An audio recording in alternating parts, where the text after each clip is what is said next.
Hey there, it's Stephen Dubner.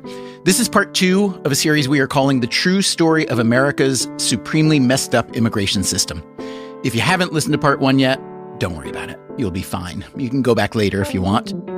For part 2, I'd like to begin with a story. This story goes back to 2008, when we ran a contest on the Freakonomics blog. That was long before this podcast existed. Hey, maybe we should start having contests on the podcast. Anyway, the goal of this contest was to choose a new motto for the United States. There was the old motto E pluribus unum, from the many one, which I'd always liked, but no one seemed to use it anymore. Congress had replaced it in 1956 with In God We Trust, but that didn't really catch on either, except on our currency, where it is required. There were some other unofficial mottos, Land of the Free, Home of the Brave, things like that, but I thought we could do better. At the time, I was captivated by this recent trend in 6-word stories. This was a thing among writers especially. The most famous 6-word story was attributed to Ernest Hemingway, although it's uncertain if he actually wrote it. It goes like this: for sale, baby shoes, never worn. So we asked Freakonomics readers to propose a new 6-word motto for the United States, and then we would all vote on a winner. There were more than 1,000 submissions. We narrowed them down to 5 finalists. Here are the 4 finalists that didn't win. Remember, 6 words. Caution, experiment in progress since 1776. The most gentle empire so far. You should see the other guy. And just like Canada, with better bacon. And here's the motto that was voted winner by a mile. Our worst critics prefer to stay. That was more than 15 years ago, and I still think about this motto all the time. It's not quite uplifting, but it's a sharp and knowing observation, and I think it's aged well.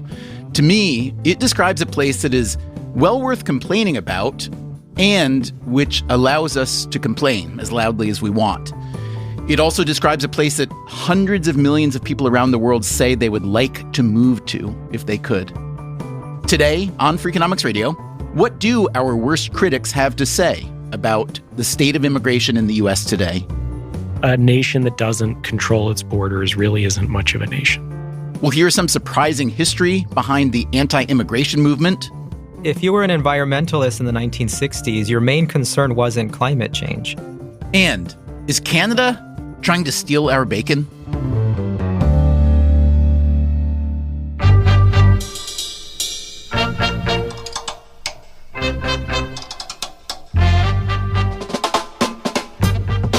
This is Freakonomics Radio, the podcast that explores the hidden side of everything, with your host, Stephen Dubner.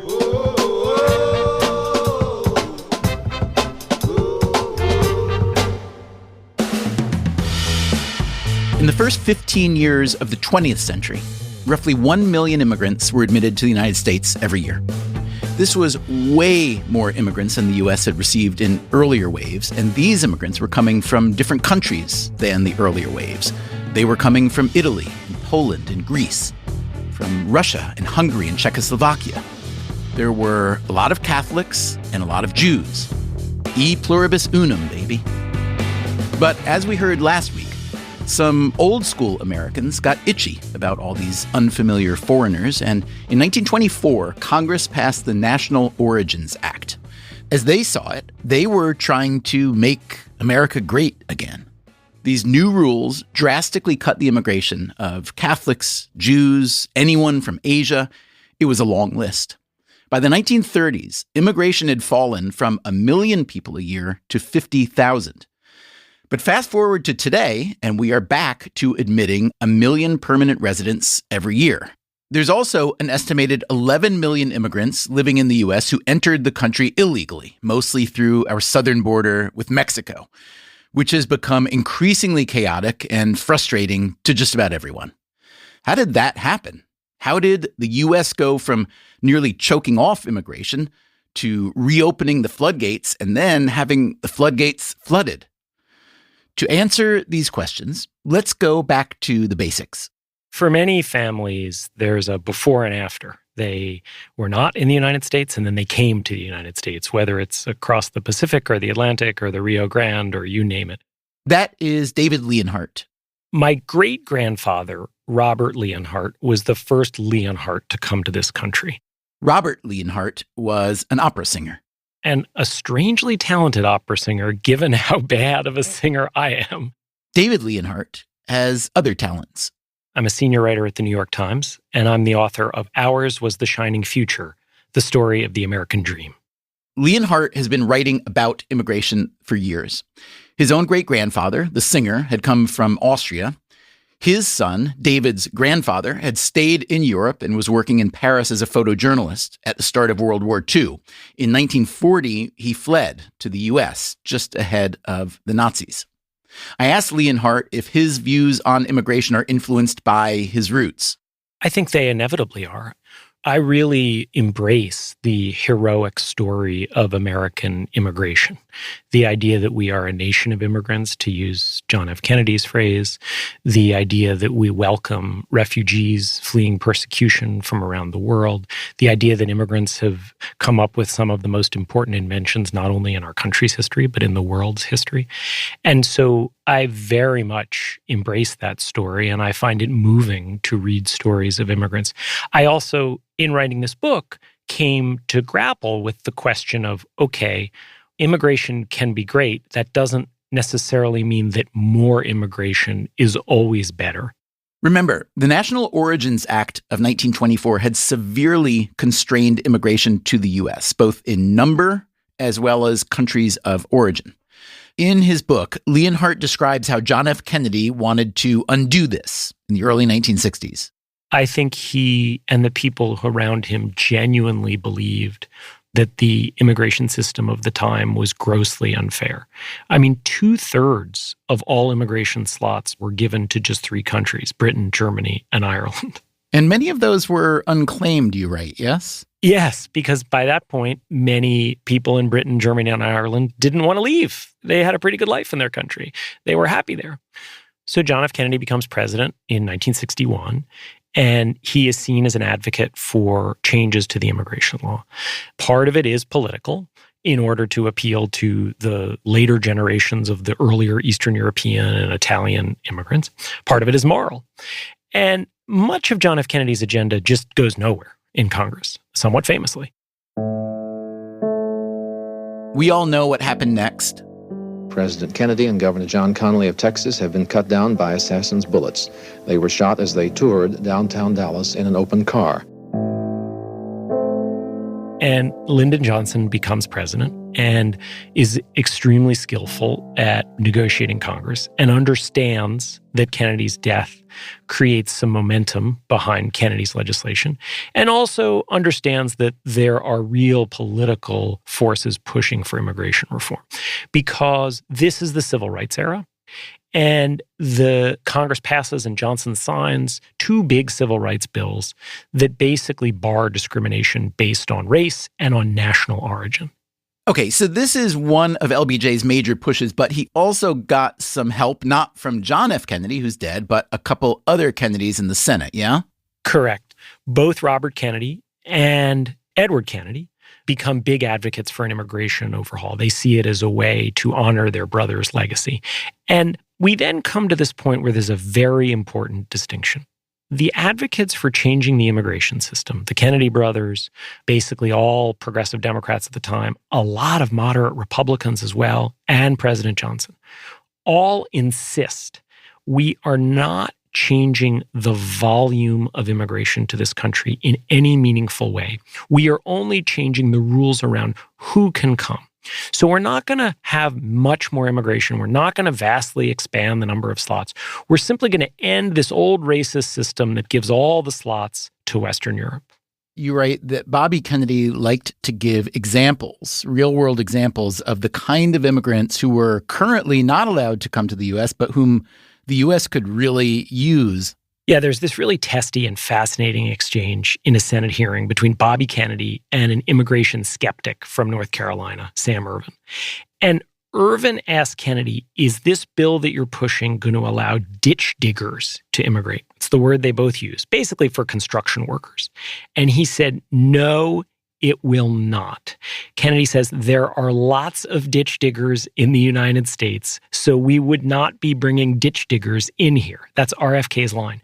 And his point is we have written this bill in such a way we are going to treat every nation around the world equally. We're going to get rid of the old racist system. But we are going to continue to make decisions based on which workers we actually need, and we're not going to increase the overall level of immigration. And since we don't need ditch diggers in this country, we're not going to let them in. And give me some of the mechanics of that. For instance, let's say that the economy needed a bunch of nurses and nuclear engineers and physicists, okay? Yep. How does the U.S. put out the call for that? What is the mechanism for all that to happen? The way it would happen is that the government says we need nurses and we need physicists, and they look at all the people who are applying to get in. And unlike in the past, they do not take into account what country those people are coming from. They say, is this really a nurse? Is it really a physicist? They think about how many slots they have for nurses and physicists, and then it's first come, first served. So that sounds, on paper, logical and probably a good thing for the U.S. What actually happened?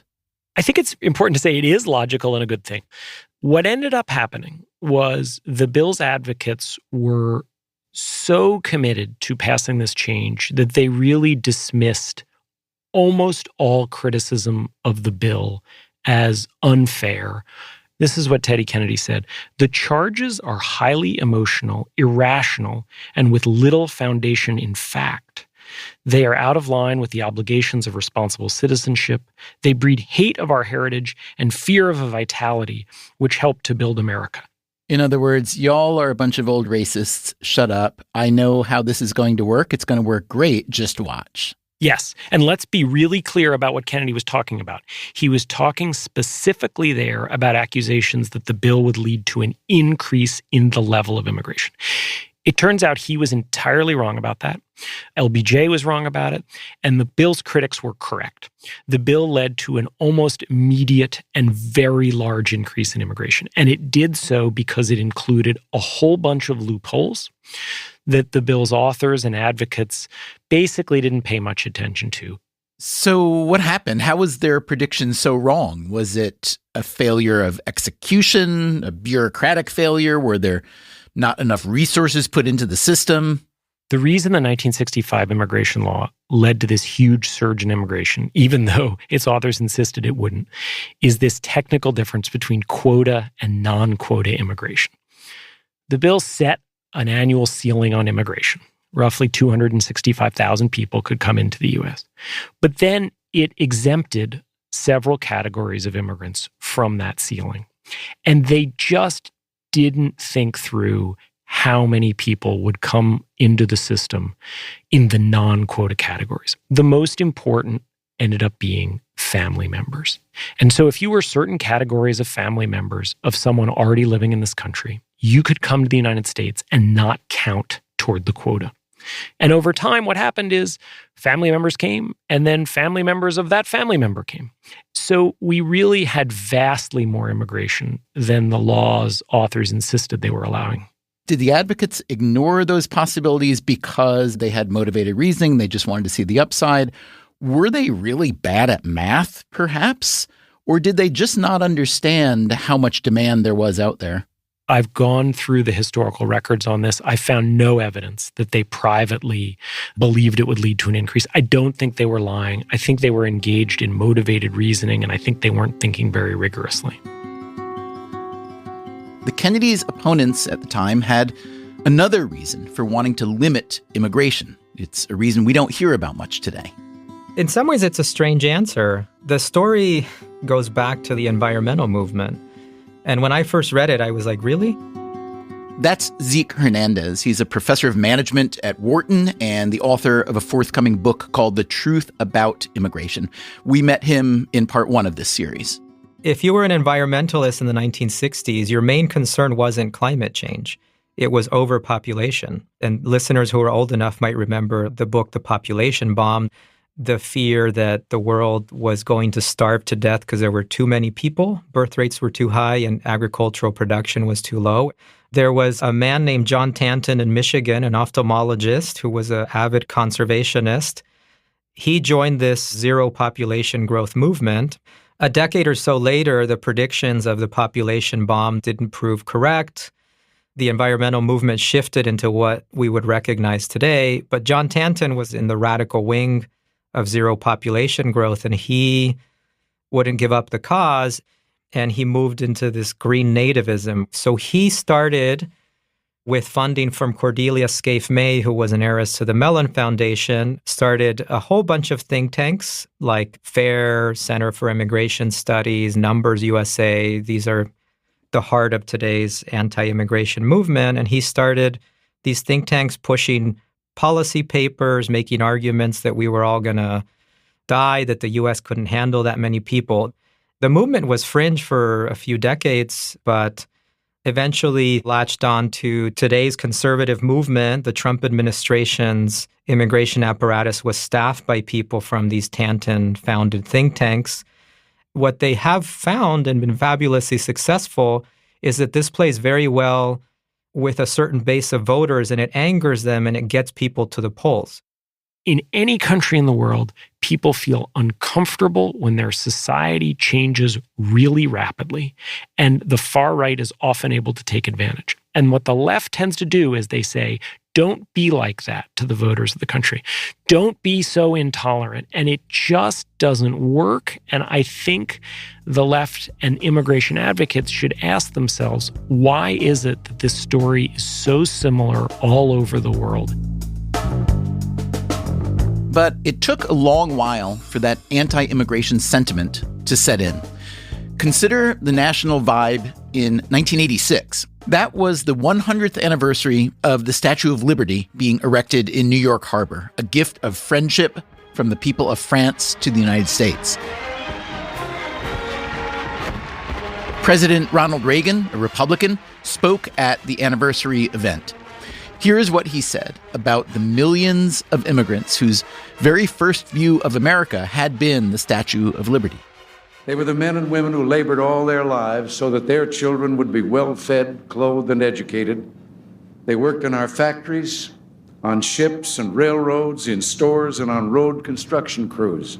They were teachers, lumberjacks, seamstresses, and journalists. They came from every land. There is a famous poem by Emma Lazarus inside the statue's pedestal. You're probably familiar with it. It begins, "Give me your tired, your poor."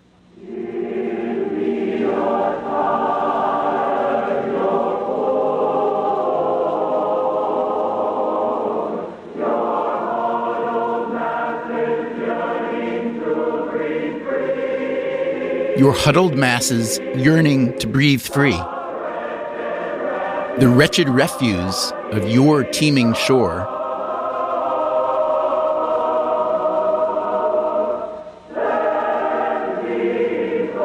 Send these, the homeless, tempest-tossed, to me. I lift my lamp beside the golden door.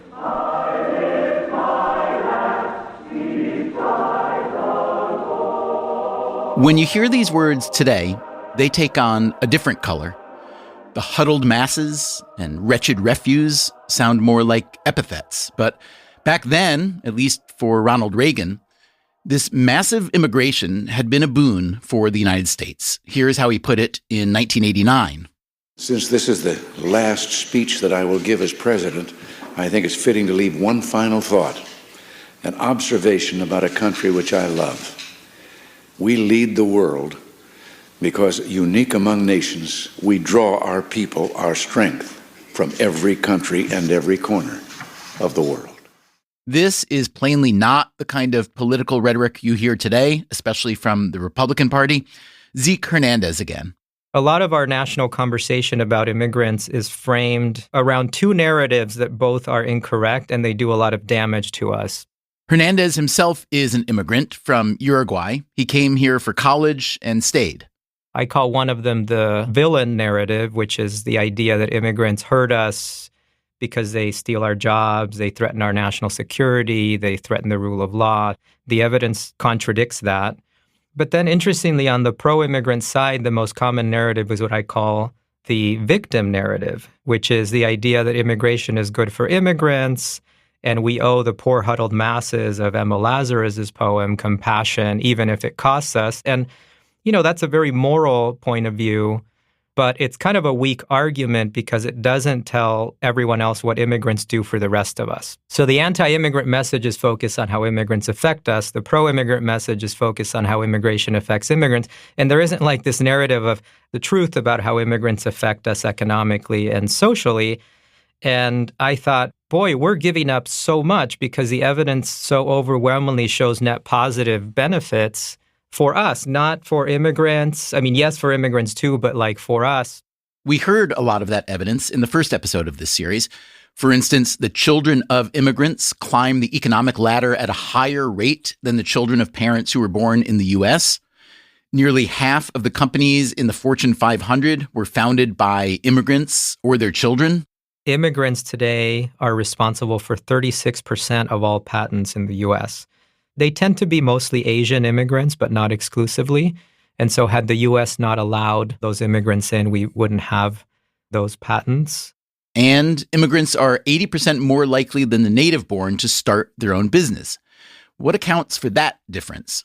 If you're an unskilled immigrant and your employment prospects are low, you have a lower threshold for entering self-employment. That's why you see everything from ethnic restaurants to nail salons, laundromats, corner stores that sell calling cards, these kind of ethnic businesses that I think everyone in the U.S. is familiar with. What do you think the U.S. would look like today, economically and socially, politically, et cetera, if the Immigration and Nationality Act of 1965 had never existed and the U.S. had continued on its low immigration path? I think the U.S. would still be a powerful economy just because it's very large and because it still produces a lot of smart people on its own. So I don't think the U.S. would be like a poor country. We don't become a bigger Greece, for instance? I don't think so, but I think it would be on its way to decline. In fact, I think a good historical parallel to the U.S., which even follows a lot of the same timeline, is Argentina. So in 1900, immigrants were equally likely to go to both places. So Italians would go as much to Buenos Aires as they would to New York because, Argentina produced cars. Argentina had a thriving manufacturing industry. It was a country with a lot of very talented, educated people. Then the two countries diverged. A populist movement led by Juan Perón, this is Evita, those of you who know the musical, Evita's husband, Juan Perón, started a bunch of policies that were deeply protectionist and exclusionary. And so Argentina stopped receiving as many immigrants. It turned inside economically. It started preventing foreign investment and ideas from coming in. I don't want to oversimplify. There's a lot of other differences between the U.S. and Argentina since then, but Argentina has not fared well and kind of entered this consistent, little by little economic decline to the point of being what it is today. And I think the U.S. would have probably been similar, perhaps not as bad as what Argentina is because its politics were less dysfunctional, at least back then. But I think it's a good parallel. So the U.S. didn't become Argentina, but the huge spike in illegal immigration, especially over the past few years, does have a lot of Americans thinking we're losing our grip. We'll get into that after the break. I'm Stephen Dubner. This is Freakonomics Radio.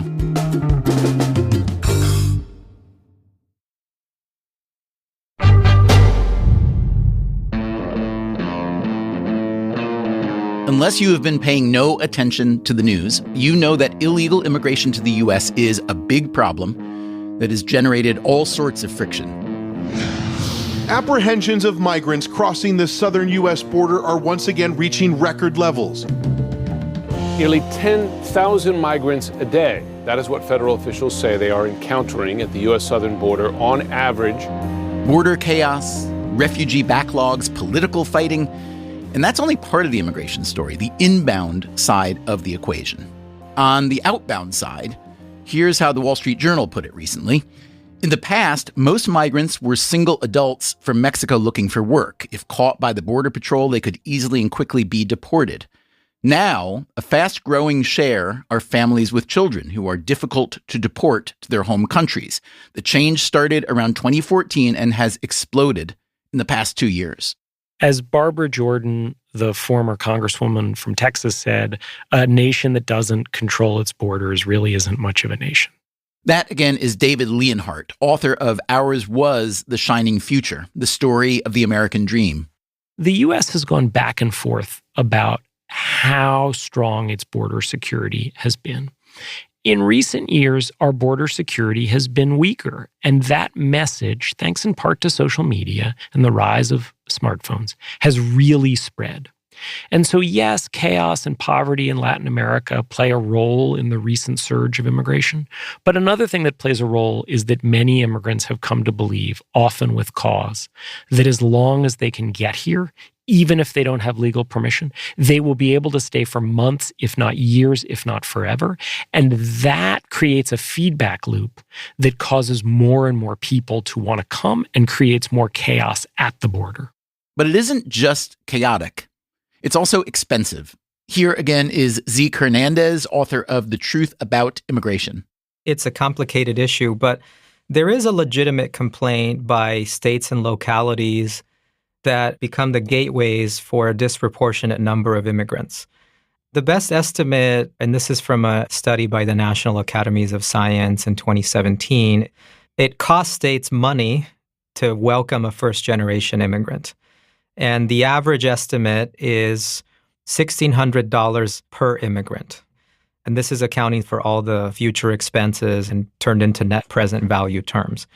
And so in the short run, it costs states to welcome immigrants. The main reason for that is because immigrants have more children than natives, and so states spend more educating the children of immigrants than the children of natives because they have more of them. It is true that some places bear a disproportionate share of those costs, and they're not guaranteed to recover them, because imagine if the children of those immigrants that the state of Iowa paid for, they moved to Illinois, and then Illinois collects the taxes that those children pay as adults. Iowa doesn't get its sort of, quote, return on its investment on those children. If you look in the long run, however, at the state level, those children that were expensive to immigrate, so that's now the second generation, contribute positively to the tune of $1,700 per immigrant, and the grandchildren, the third generation, to the tune of $1,300 per immigrant. So if you add it up over 3 generations, the gain for the second and third generation is $254 billion across all states versus a cost of $57 billion. So it's a positive return on investment, but it just takes a long time. And so I think the legitimate conversation is, why is the federal government not reimbursing states for the costs that they bear to welcome new immigrants? The estimates show that the net benefit at the federal level, the net tax benefit of each immigrant is like $260,000. That adds up to over $10 trillion in taxes collected over many decades because of immigrants. But it's just that the federal government gets the benefits, states bear those costs unevenly, and there's no reimbursement scheme. So that return on investment goes into the plus column when you're thinking about the economic benefits of immigration. But it does lead to a separate question. Does the economic success of immigrant families hurt the economic prospects of native-born families? Here's David Leonhardt again. A lot of people, particularly on both the political left and the pro-business libertarian right, imagine immigration as a kind of free lunch with no downsides. So those who call for, let's say, open borders, and there are economists who call for that, what's the most obvious critique of an open border argument to you? There are not only economists who call for open borders, there are many political progressives in this country who say, no, I'm not for open borders, but in fact are extremely uncomfortable talking about any border security or any deportation. And I think effectively, even if they don't want to admit it, do favor something like open borders. So I would say that the first downside to large levels of immigration is there are wage costs for workers who are already in this country, both native-born workers, citizens, as well as recent immigrants. And there is just abundant evidence of this. The evidence Leonhardt is citing here comes from that same 2017 report from the National Academy of Sciences. They created a table that reviewed all of the relevant studies to look at what the effect of immigration was on the wages of people already here. And it is dominated by negative numbers. The economic logic here is fairly straightforward. When the supply of a good increases, all else equal, the price of that good tends to fall. And so when you look at individual studies, the aftermath of the 1994 Mexican peso crisis, which led to this burst of immigration here, it found that wages fared worse in regions of the U.S. that had more people who were coming here because of the peso crisis. Another study has looked at teenagers and found that those who live in places with less immigration tend to work more and earn more. A particularly elegant, if narrow, study looked at mathematicians and found that American-born mathematicians fared really poorly after the collapse of the Soviet Union, and all these Eastern European and Soviet mathematicians came into the country. It's a very basic concept, but a lot of advocates for immigration tend to dismiss it and say, no, there are all these other complex factors that erase that effect. And they can diminish that effect, but they don't erase it. Although I do see one line in the summary of the study, which is the impact of immigration on the overall native wage may be small and close to zero. And the bulk of the effect is among the lowest education bracket in the U.S. Yep. So tell me why you think that statement, that the impact is small, close to zero, doesn't line up with your assessment. There's a whole fascinating debate about the summary written about that report. One member of that expert panel, George Borjas, who tends to be more skeptical of immigration, released a separate summary arguing that the summary did not fully accurately describe the report's own evidence and that it put a thumb on the scale. Now, I actually don't dispute the idea that it may be small. And as you said, it may be focused on lower income workers. But that means for many of those lower income workers, it's not that small. This is one of these things in which it's worth not only looking at the evidence, which I think is supportive of what I'm saying, but also letting people think this through for themselves. Just imagine you work in an industry where there's suddenly a big burst of workers who are competing for your job. Do you think your wage is going to fall? Or ask yourself, why is it that certain professions that have a lot of political capital in our country manage to restrict competition from immigrants? My favorite example is doctors. It is extremely difficult to practice medicine in this country unless you do your training in this country. And that is effectively a way of doctors saying, hey, we know that if doctors immigrate to this country and can immediately compete with us, it might hurt us. So we want to keep some of them out. I went back to Zeke Hernandez from Wharton to see what he thinks of this argument, that immigration hurts the wages or employment prospects of current citizens. I understand it, and so I don't want to be uncompassionate for that kind of concern. There are some exceptional cases where you do see negative wage effects, but the headline is, it just doesn't happen. When Hernandez says it just doesn't happen, he means that he doesn't buy David Leonhardt's interpretation of the data. And there's two explanations for that. One is when you get this increase in the supply of workers because there's more immigrants, it's not just the supply of workers that increases, but demand goes up, the economy grows because there's now more people who need to be fed, who need entertainment, who need housing. A bigger economy needs more jobs, and so you get this outcome where it's not zero sum. And then the other misconception behind the worry, it's what I call the a worker is a worker is a worker assumption, which is that a worker is the same regardless of where they were born. But actually, it's not the case. We know that immigrants, for example, go for jobs that natives won't do, whether it's farm jobs, construction jobs, dishwashing jobs. Companies simply can't find natives to do those jobs. The other is that even for jobs in which both immigrants and natives want to work, they bring different skill sets and play different roles or have different occupations.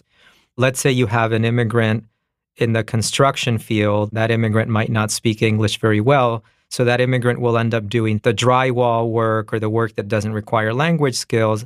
And that will create a push for the native construction worker perhaps to become the foreman where he or she needs to speak English. And so you also get this reallocation into occupations that don't compete directly with each other.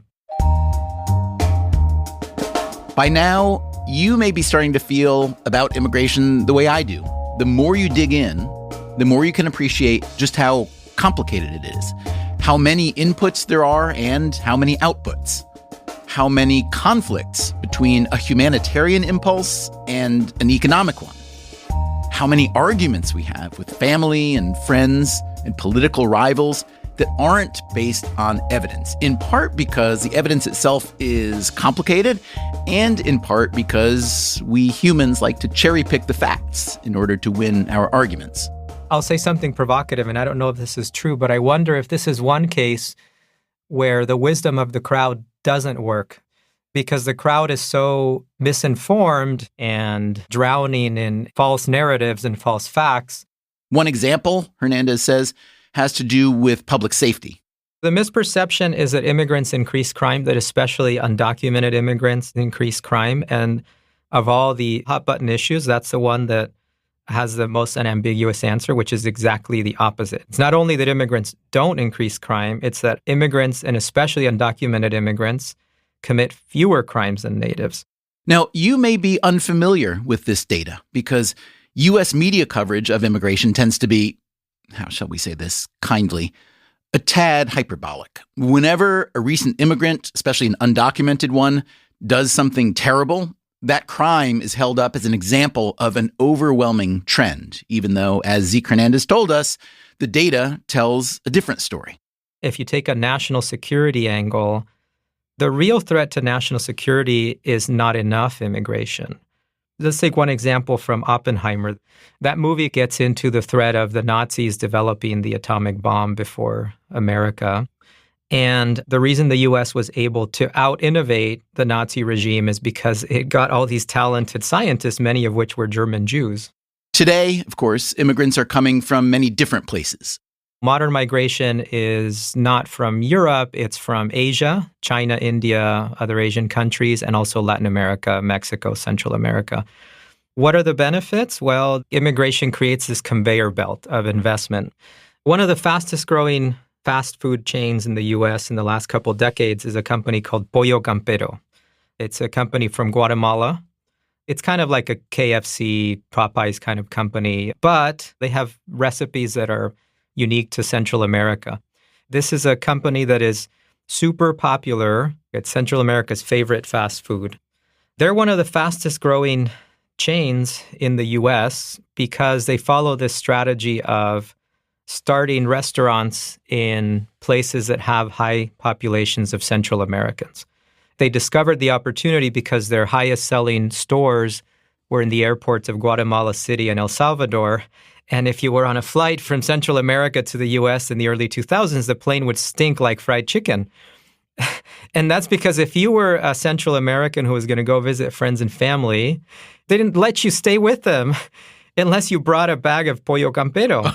Like there's a story of a woman that carried 1,600 pieces in duffel bags, 1,600, and sold them at a profit. This is stale chicken that you sell at a profit, right?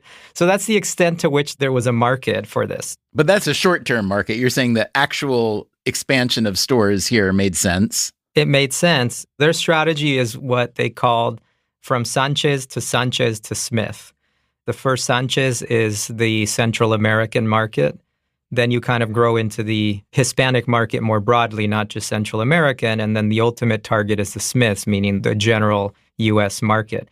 And so immigrants, they act as a gateway for firms to tackle markets. There's a lot of information that immigrant communities can give you that is very nuanced and you can't just buy in a consulting report. It's also a matter of trust. Who is going to refer you to suppliers, to investors? The point is that investment across borders and investment in general is much more deeply human and social than we imagine. It's not just a matter of price differentials, wage differentials, market size. Of course, those variables matter, But social ties are the grease that makes those wheels spin.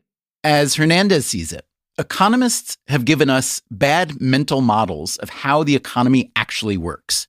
We also have really bad mental models of society. And the melting pot model is very much a one-dimensional model. There's the origin culture, there's the receiving culture, and they're kind of competing. And then, of course, if you're very worried about immigrants and you look around and you see that Peruvian immigrants in New Jersey have this very tight-knit community and they maintain their foods and a lot of them still like to speak Spanish. And you're like, wait a minute, they're not melting. And so you have this unidimensional model of assimilation, right? But psychological research by John Barry tells us that model is totally wrong. You know, the original culture and the receiving culture aren't along one dimension that competes. They're sort of perpendicular dimensions and they can coexist. Barry calls assimilation when someone is strongly attached to the receiving culture but loses attachment to their original culture. That's very hard. For first-generation immigrants, that is not going to happen because you're asking them to give up something that's precious and visceral to them, right? I mean, you can't tell me to give up everything that makes me Uruguayan. What Barry has found instead is that immigrants can have strong attachment to both. And that's what he calls integration. Integration means that you develop a healthy attachment to the mother culture and the adopted culture, and that has the best psychological outcomes for immigrants. Here's the counterintuitive part. Immigrants adapt better to the receiving country when they maintain that healthy attachment to the original culture rather than when they lose it. After the break, how can the receiving country do better? Also, if you want to learn more about how labor supply and wages fit together, we made an episode a while back called The True Story of the Minimum Wage Fight. I don't remember it that well, but I think it was pretty good. It's episode 460, and you can get it and all our episodes on any podcast app. I'm Stephen Dubner. This is Freakonomics Radio. We'll be right back.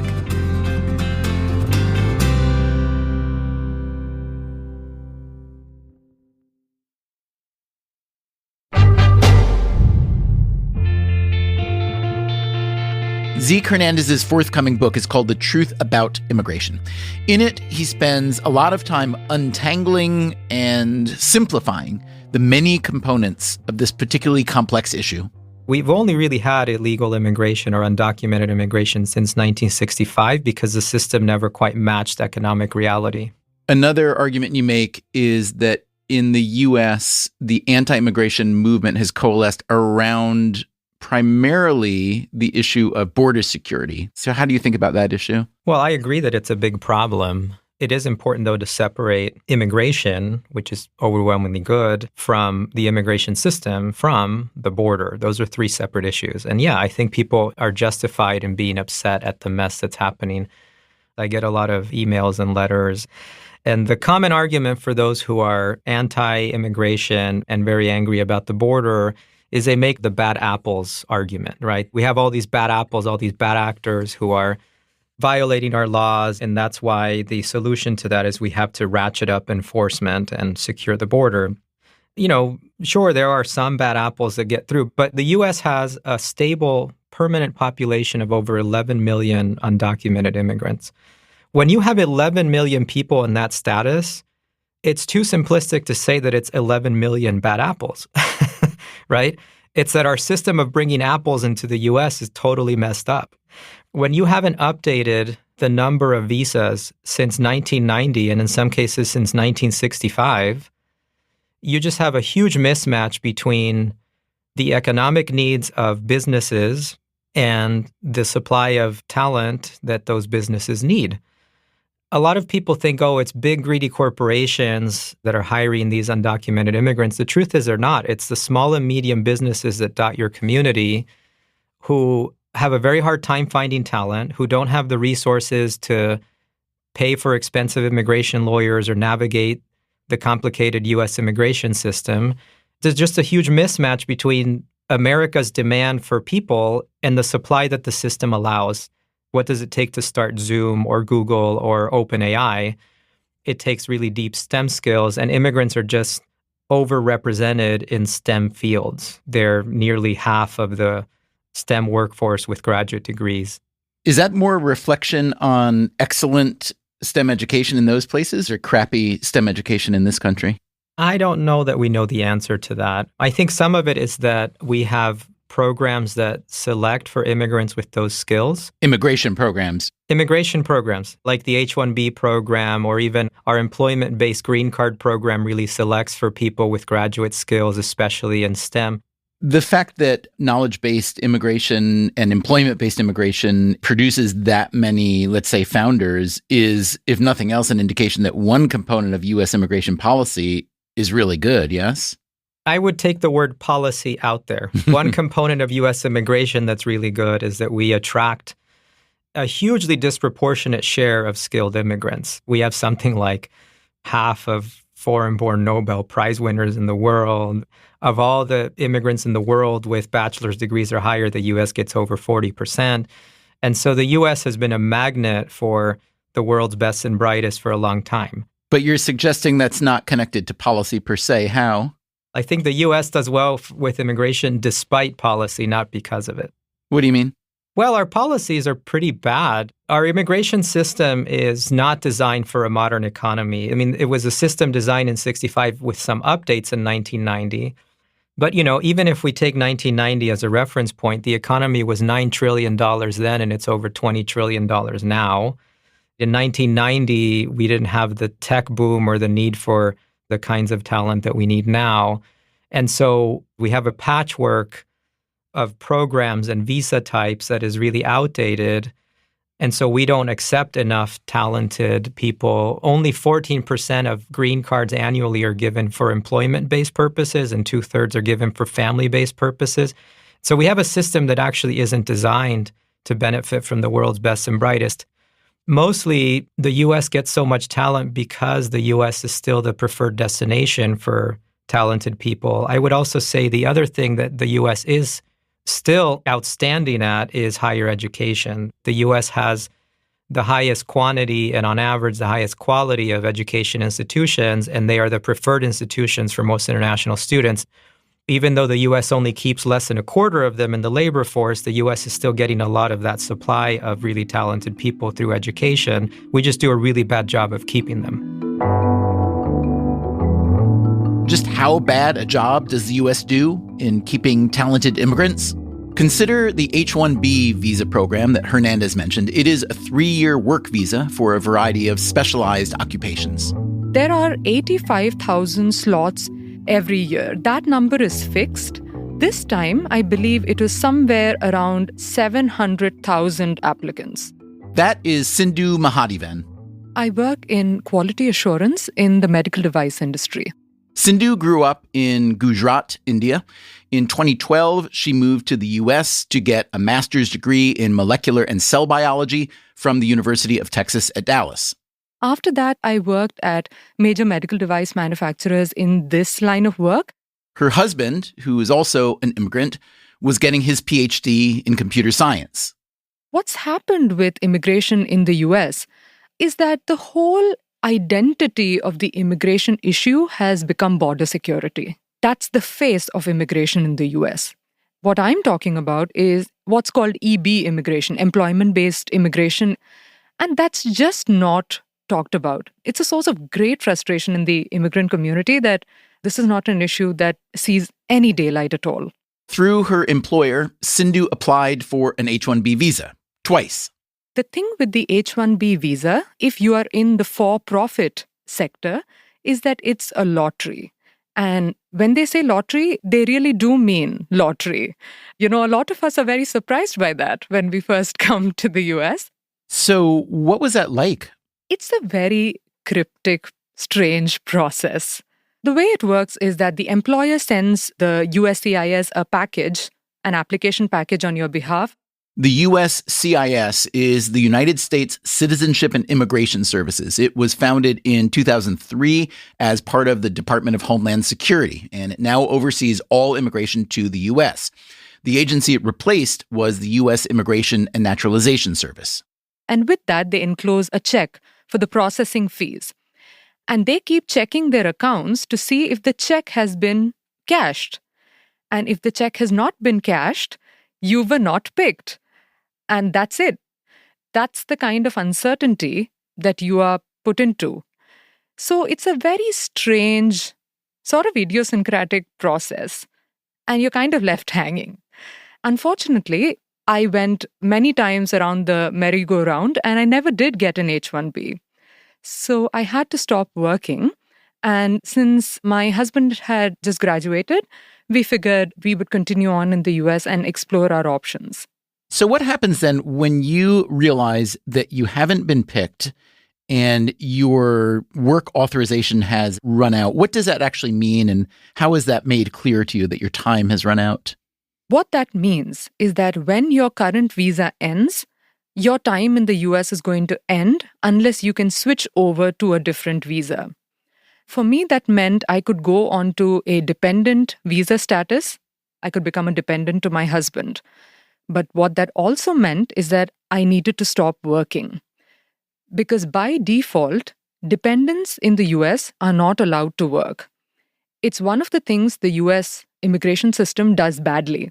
Did the notification that you needed to stop working come from the US government? Did it come from your employer? What happened there? No. The funny thing is, if you live in the US, you become very familiar with immigration. You just get to know this stuff because you have to know the rules of your visa status. You have to know what happens when it ends. You kind of have to figure out how to swim. So I understand that you became a sort of immigration nerd, yes? Yes. That you got to know the policies and regulations inside and out. Was that on purpose, or was that just the process of you learning a lot about the system because of your personal involvement? I think it was a combination of things. Number one, I work in a regulated industry. So reading a lot of dense material comes kind of naturally to me, I guess. The second thing is I had to stop working. And that led me down a path where I was wondering, who does this benefit? And why is this the case? And is having work visas allotted by lottery really the best way of allocating these scarce resources? I remember when I first heard that the H-1B was a lottery, I reacted with obviously skepticism first.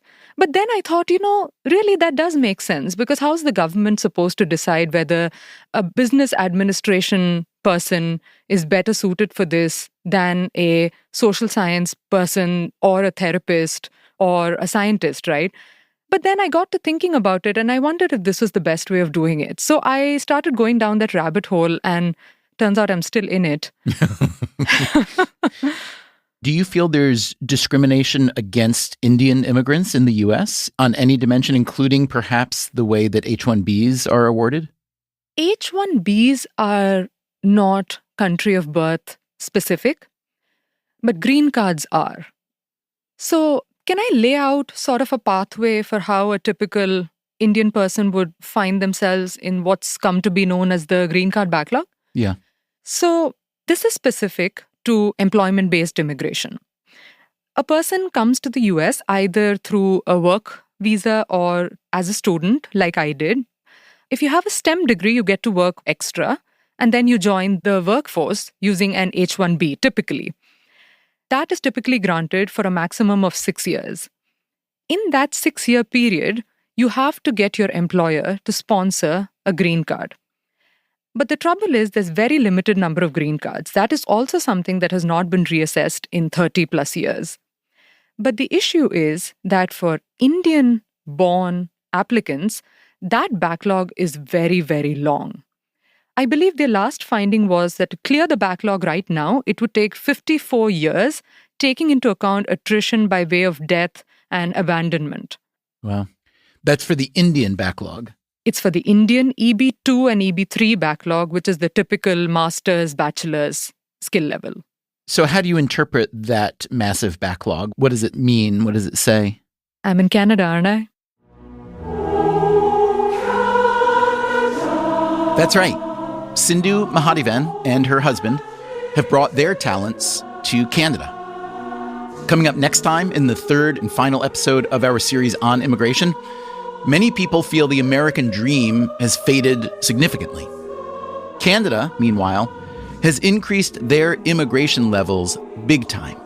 I believe the Canadian dream is alive and well. Has Canada stolen the American playbook? And are they siphoning off the talent we need here? That's next time on the show. Until then, take care of yourself. And if you can, someone else too. Freakonomics Radio is produced by Stitcher and Renbud Radio. You can find our entire archive on any podcast app, also at Freakonomics.com, where we publish transcripts and show notes. This episode was produced by Alina Kuhlman and Zach Lipinski. Our staff also includes Augusta Chapman, Eleanor Osborne, Elsa Hernandez, Gabriel Roth, Greg Rippin, Jasmine Klinger, Jeremy Johnston, Julie Canfer, Lyric Bowditch, Morgan Levy, Neil Carruth, Rebecca Lee Douglas, and Sarah Lilly. Our theme song is Mr. Fortune by the Hitchhikers. All the other music is composed by Luis Guerra. As always, thank you for listening. Is your great great or your great? Did I say great great? You did say great great. Oh, that's wrong. The Freakonomics Radio Network, the hidden side of everything. Stitcher.